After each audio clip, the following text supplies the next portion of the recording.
everyone, my name is Anna and today I'm so excited to share my new bullet journal for the second half of the year and the beginning setup in it, which is inspired by some vintage greenery vibes.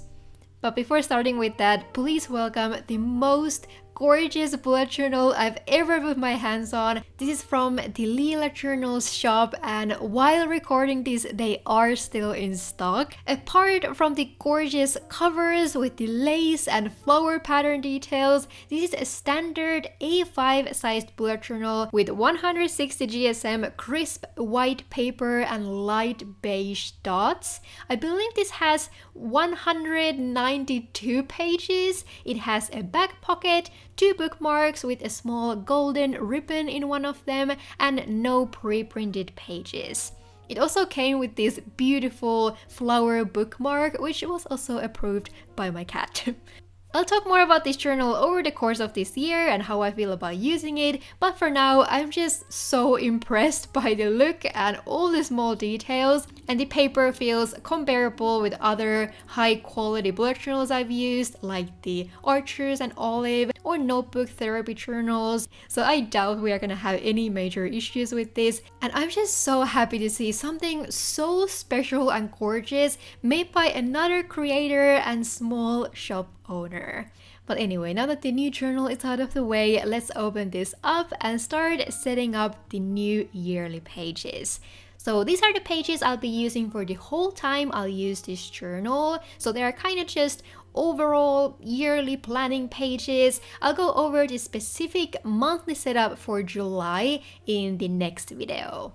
I showed you some of these colored and textured papers here that I'm gonna use for this setup, and most of these you can download for free from the freebie section in my shop. Everything is linked in the description, by the way. I'll also download the picture sheet where I combined a few green copyright-free pictures in 2 different sizes because I didn't know what I needed yet. So we'll mainly be using a scrapbooking style for this beginning setup. However, we will draw some leaf branches as well, but I was just kind of needing something quicker and easier for this setup this month.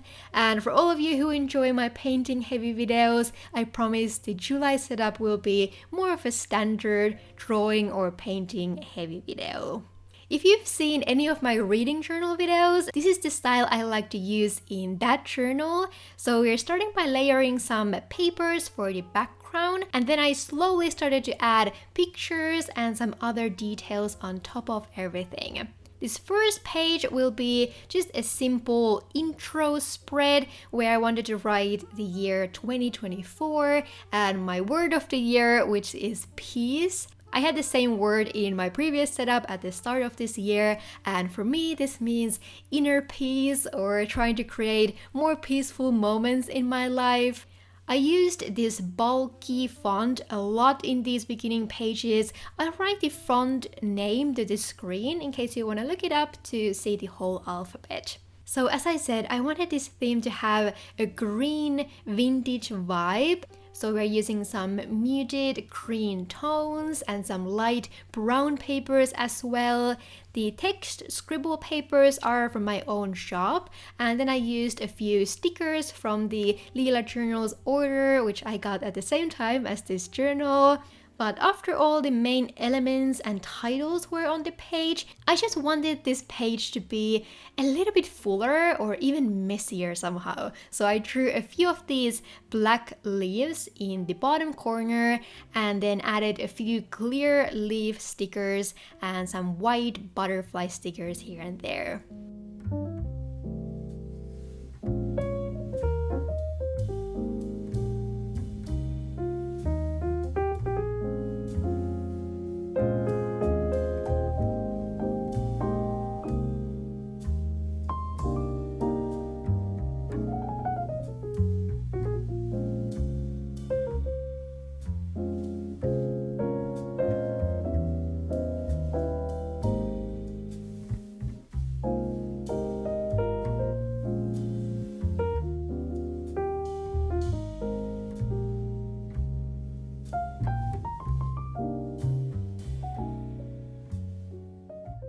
I don't know if I preferred this busier look after all, but at least it's giving those greenery vibes.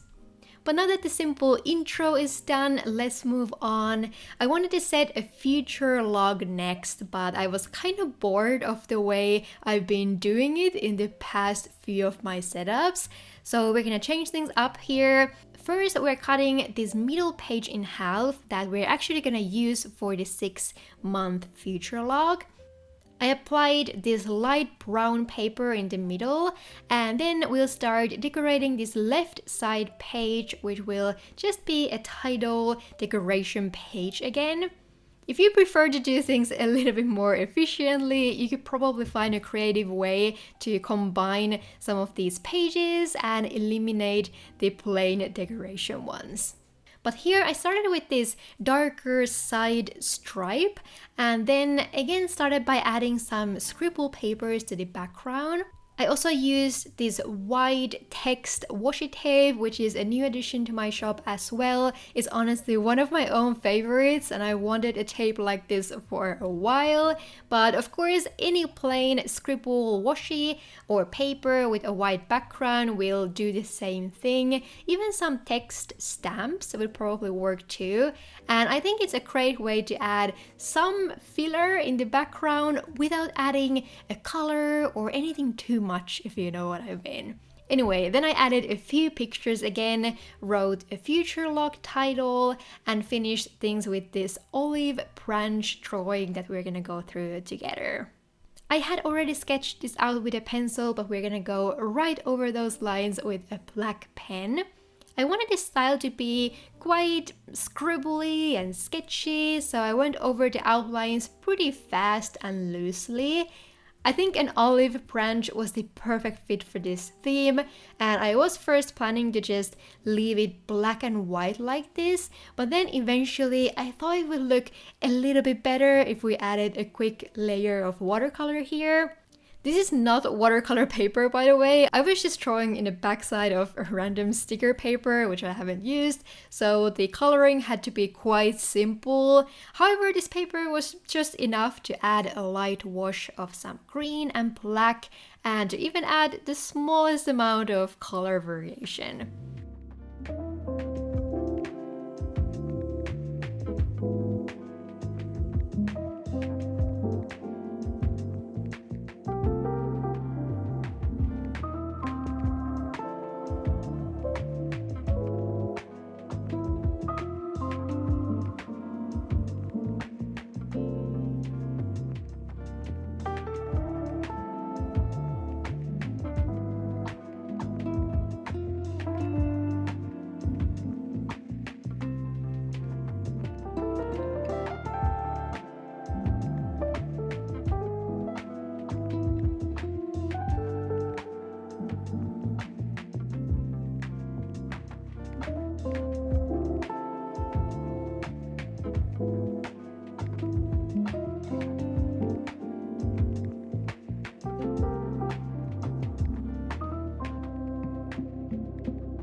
And then lastly, after the simple coloring was done, I cut this out, leaving a small white border along the outlines and just attached it to the page.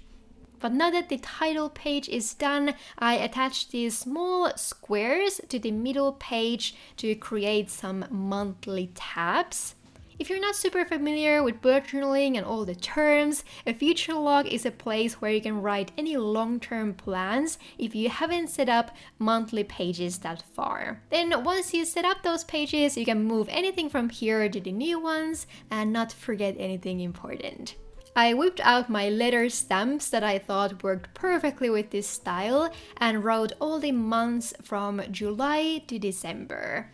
Ideally, it would be nice to have a few more months in case there are some plans you need to write before you started to set up a new journal, but I didn't have room for it this time, so this will do. Then something I thought would be efficient was to combine the future log with a year at a glance spread. So that's what we're gonna use this last page for. I don't know why I've never thought to do this before. I've written all the calendars twice in a lot of my yearly themes, but this way you only need the calendars in one place. Also, I was feeling a little bit lazy here, so for the first time, I decided to use these calendar stickers that are from my shop as well, but many other places sell them too. I just recently added the 2025 stickers there, so this year at a glance will be from July 2024 to June 2025. It can be quite tedious to write everything yourself, but not impossible by any means, so using the stickers just saves a little bit of time and effort. I actually really like how this whole section ended up. I just love these green and neutral colors together. But now it's time to move on again, and next we'll set up a yearly goals update spread.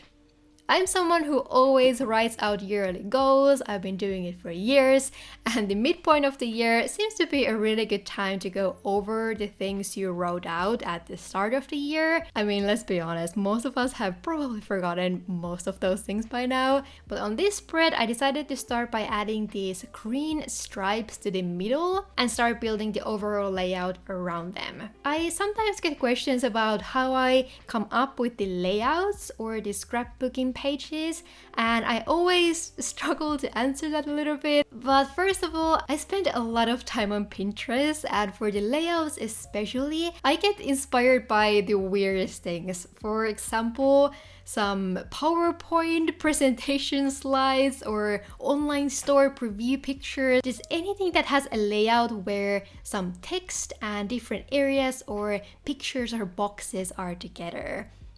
I also get a lot of inspiration from all the scrapbooking pictures, but often those don't have much room for text, so you kind of need to work around that. I also cut out a lot from these videos, so basically I try different things out of the camera and just film the final part where I actually put it all together. Otherwise, I would have way too much footage.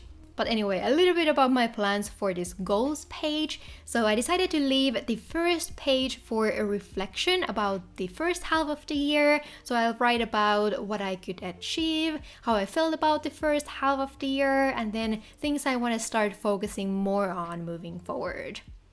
Then I started the second page by dividing this green area into 5 main things I want to focus on. I gave a few lines for each in case it's not something I can fit in 1 or 2 lines. Then I used the rest of the page for this small box and to list some habits I wanna keep, quit, and try out. I actually don't know what I'm gonna use this small box for yet. Maybe to write about what kind of overall mindset I wanna have, or maybe a long-term planning thing, or just leave it for an inspiring quote or something like that. I haven't decided yet.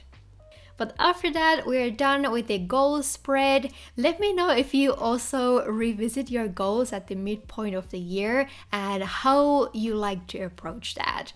But now we have 2 more spreads to go, and first we're gonna set up one of my most used, most important spreads in these yearly setups, which is the budget tracker.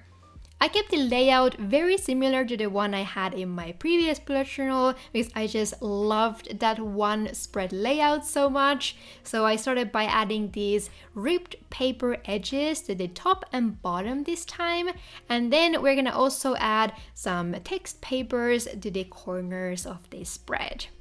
I love to use a budget tracker like this to combine all my income sources and keep an eye on my savings so I can see what's coming in versus what's going out on one spread. If you work for yourself, I think doing this is extra important, but I still think that whatever your situation is, facing your finances once a month is just a good habit overall and helps you to be a little bit more mindful and in control of it.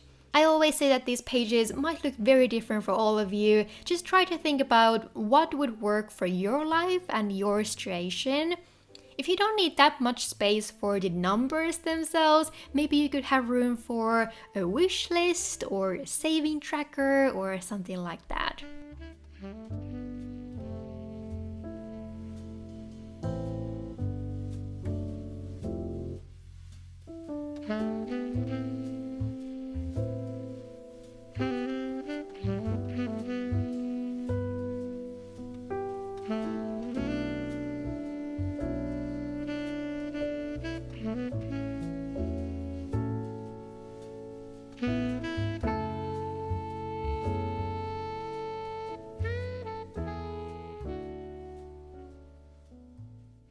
Anyway, I divided the spread into these 6 columns for the 6 months we have left, and I think it's a little bit easier to see what's going on when we highlight every other row with some light brush pen.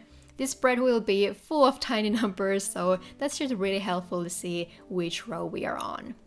But then we only have one last spread to go, and this is also something I stole from my previous setup with some tiny changes. So last time I included a monthly reset list for the first time ever, and the idea for that was to list some good work, self-care and cleaning habits that I wanted to do at the end or at the beginning of the month to have this kind of reset. And even though I still think it's a cute idea, I decided to change this into a monthly checklist instead. So I don't need to worry about doing these at any specific time of the month. I often felt like I was doing these things at any point anyway. And the main thing is that they actually do get done at some point.